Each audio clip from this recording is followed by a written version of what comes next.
Good afternoon, everyone. On this episode of The Cold Front, we will be readying our shovels and practicing our snowball throwing skills as we talk about various aspects of snow. That's right, Matt. We will also have a few news segments, so you won't want to go anywhere. This edition of The Cold Front starts right now.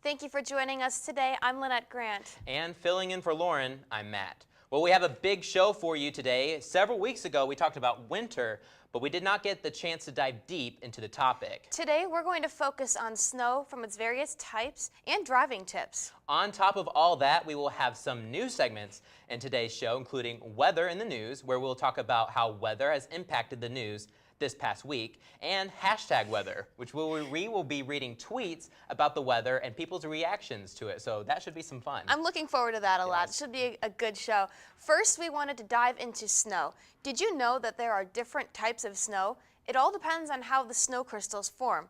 According to the National Snow and Ice Data Center, snowflakes are clusters of ice crystals that fall from a cloud. Snow pellets or graupel are opaque ice crystals that fall through supersaturated levels where cloud droplets freeze to the crystals with air pockets. Polycrystals are snowflakes with several ice crystals fused together. And Matt, I found this picture of how different snowflakes form, and it's really, really interesting to just see how you have those typical snowflake-shaped things that we love to take pictures of, and you see many people take pictures of. But then whether you go with warmer temperatures or colder temperatures, just to see how they all change. That's right. It can dramatically change what the actual snow looks like. And not only is it just temperature, but if you saw on that graphic, it also talked about supersaturation, which is just talking about how much water is in the air. So a drier atmosphere can actually change how the snowflake looks. And those ones at the very top of the graphic, those dendrites, those are those beautiful ones in a certain temperature range where they're just huge and fluffy, and they're very gorgeous to look at. Do you prefer the picturesque snowflakes, or do you prefer the ones that are more of like the ice pellets or like clumped up snowflakes? I kind of like the clumped up snowflakes just because I really like them to accumulate fast. Sometimes the fluffy dendrites, they stick, but then I don't know, I just really want to be able to get a snowball going. That's fair. You know? See, I'm a kind of a closet photographer, Yes. so I love seeing the snowflakes where you actually have the different shapes. And there's that phrase we all grow up with, how no two snowflakes are alike. Exactly. And you always see how there's very, very few snowflakes that look very similar. They're all very, very different. Exactly. And a few days ago we saw, well, not a few days ago, maybe a month or so ago, we saw diamond dust because it was just so cold. And that was really, really, really pretty. Definitely. Well, on top of that, and getting into the nitty-gritty, the Smithsonian has developed 35 different types of ice crystals. And we have this picture right up here as well. So lots of different types of crystals that can form. Lynnette, I didn't realize that ice can form in so many, many different ways. I mean, you've got different, just those particles that look like almost little tree branches. You've got, my favorite is the one, kind of looks like an alien type thing. I think it's CP or something. They even have different classifications with letters and numbers, just so many different types of snowflakes. I see one that even looks like a leaf too. Like there's so many Yeah. different shapes on there. And what did you say the number was with how many there were? Like There was over 35. yeah, there's so 35. many different shapes, and it's crazy to look at Yeah, all of that. it Again, definitely it's is. very similar to what we were talking about with Right. no two snowflakes are alike. It's the same goes for the ice. Right, it's very impressive, especially like for photographers like you, just trying to capture all the different types Oh yeah, of ice crystals and snowflakes that there are out there. it's almost impossible to capture all of them. Yes, that is true. I want to know how long it took them to make that I graphic. have no idea. That'd be interesting. All right, well, we're going to take a quick break, but when we return, we will talk about tips for driving in the snow. Later in the show, we will have weather in the news and hashtag weather. Stay with us.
Well, we have been talking about snow so far. Depending on who you are, you may say it's pretty or it's annoying. However, we can all agree that it can be troublesome while driving. Now that's correct. Driving under any sort of circumstance when the roads are icy or snow-covered can be difficult. So we decided to share some tips with you when you have to venture out when winter doesn't play so nice.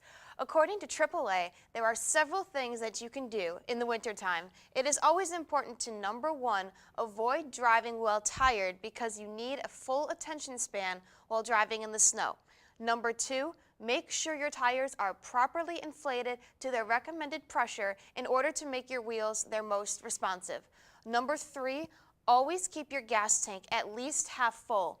Number four, never use cruise control when the road is not dry and clear.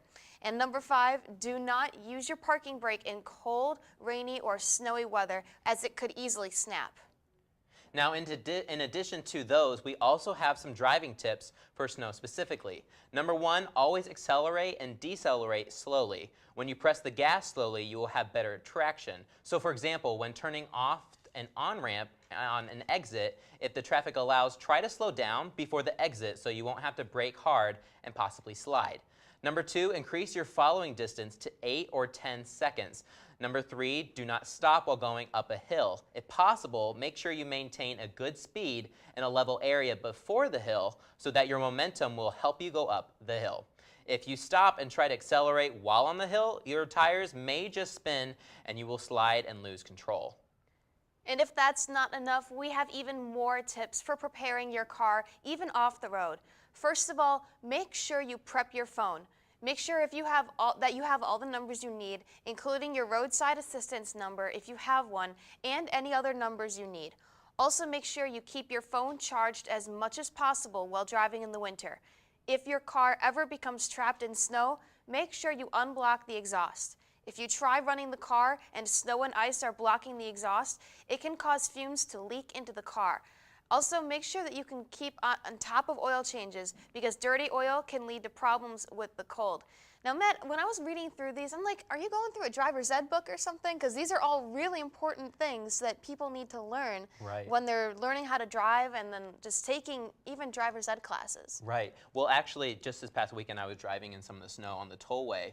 And afterwards, I was just thinking, well, what are some tips for me as a driver to help? Because there were a lot of people going off the road, a lot of people swerving around on the ice, and I just wanted to really know what are some things that can help me. And one of the things was I umped up my tires just a little bit, and I could immediately just feel the difference while driving. Yeah. So, and also, one more thing was I researched and I found the answer to this old question of whether or not you should be warming up your car in the winter. So usually, I don't know about you, but I've always turned on the car, sit there a little bit, and let the try car to get warm up. Right, because I mean, I don't like driving in a really cold car. I don't so think anybody likes driving in a really cold car. Exactly. However, I found that's actually not very healthy for the car because when you turn on the car, I guess just with the fuel injectors as they're pushing fuel through everything, the car is meant to go. So actually idling in a car can actually damage some parts of the engine over a long period of time. So it's not as if you're going to warm up the car once, your car is done for. I mean, over 4 or 5 years, if you do it a lot, it can actually make can put a toll. I'm glad that you went and researched that. Now, I know personally I don't like driving in the snow. I don't know about you, but it's not something I like doing. I don't feel like I have control of the car. We take a look at this video here that we found. When conditions are just so icy and so snowy, you have absolutely no control. And there's only very, very little friction on there. So when you learn how to drive, you learn how to drive when you can actually control the car. Unlike with this, you just see cars sliding into each other. They absolutely have no control. They're just sliding down as if their sled's going down a hill. It's incredible. Watch this truck. I believe it's going up the hill slightly. It slows down, and it can't make it up. So one of our tips was if you're approaching a hill, you need enough speed to actually get up, because if you start slowing down, you may just go down. I can't get over seeing that footage though. No. Like see it tries. It's like the little engine that could. It tries to go up the hill, but it just can't go. Exactly. All the cars are seeing it on that road. Yeah. It's terrible. Even if you're parked, you were getting hit. So very, very scary. Have you ever spun out while driving in the snow? I have not. I have not. Have you? I have not. When I was going through driver's ed, my dad was joking that he was going to make us do donuts in a snowy parking lot, but Oh my gosh, he wow. he never actually did it. That would be terrifying.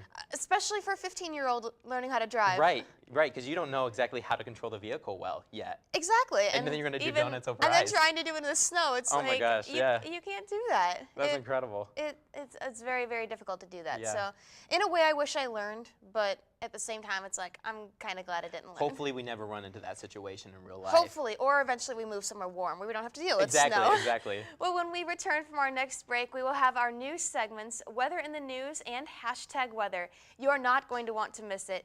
Keep it here on the Cold Front, only on VUTV Channel 15. Everyone knows John Guilford is one of the best defenders on the team. He's one of the best in the PFL, and he puts a lot of time in on the field to make sure of that, but he also puts in a lot of time off the field to do that too.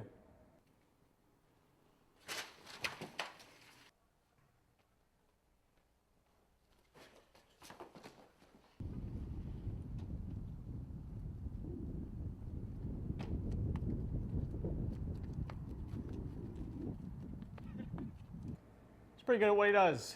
Pretty good. Yeah. Ow.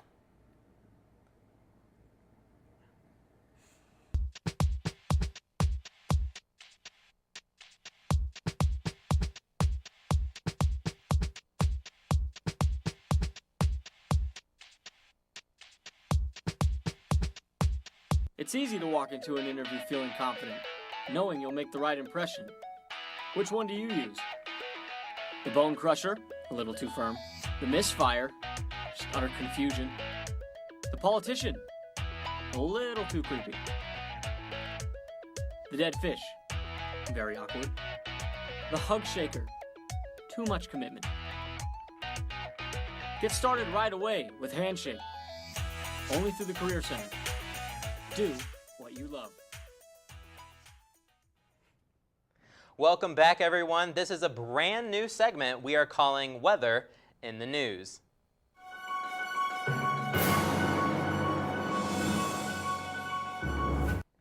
Ken Hubbard once said, quote, "Don't knock the weather. 9/10 of the people couldn't start a conversation if it didn't change once in a while," end quote. That's pretty true. So the big story from this past week and the weekend was the bitter cold in the Northeast.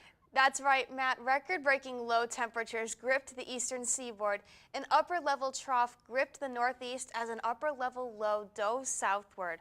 Polar air quickly pushed into the area, and many cities broke records, including New York City and Boston. The mercury in New York City dipped to -1 degree Fahrenheit. That broke a record set back in 1916, which was 100 years ago. The Great Lakes also saw the cold. More ice developed across all the lakes, but they still remain mostly open due to the above-average temperatures this season. On top of that, heavy lake effect snow buried many locations on the southern and eastern coasts of all 5 Great Lakes. Switching gears to the southern plains, dry topsoil has increased the fire threat. In many parts of Oklahoma and Texas, there has been no rain in the past month, which has dried out the top layers of the soil. What is interesting is that these areas saw record rainfalls throughout the past year, so they are not technically in a drought. Regardless, high fire dangers have been in place, and fire crews have been fighting rapid wildfires with strong winds. And now, Lynnette, I actually have some family in the Oklahoma area, and they've just been saying that the sunsets have actually been gorgeous because of all the smoke in the air. Yes, just a lot of fires going out there, and a few of my family members are volunteer firefighters, so they have been very busy.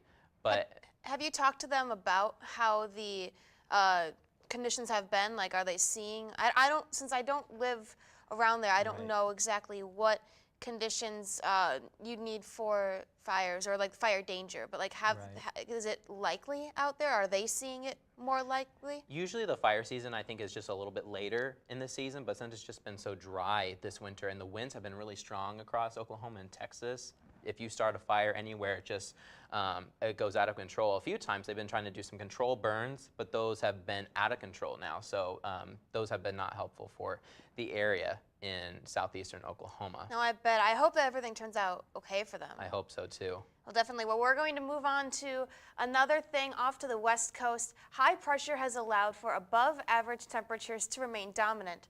Ever since the Super Bowl in Silicon Valley, high pressure has been dominating, allowing for spring-like weather.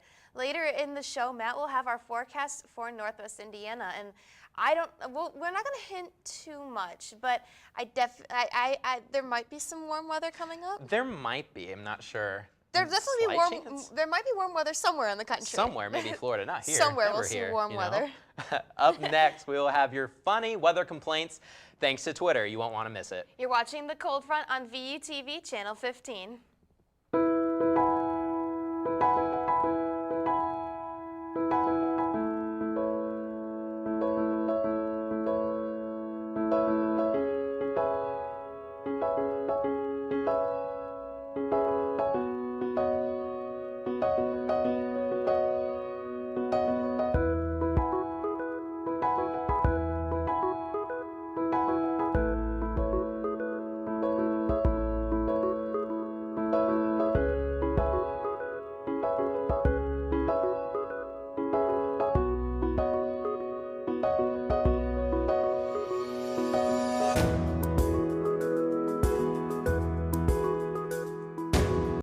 Good morning, Valparaiso University. What's a better way to start your day than with a new jam?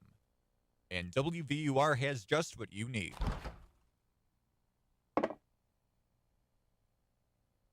But if you close your eyes, does it almost feel like nothing changed at all? And if you close your eyes, does it...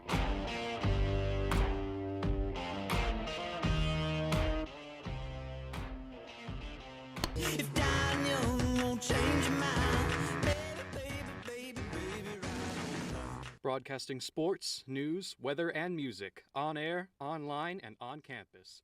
WVUR is my jam. Welcome back. This is our new weather segment, #weather.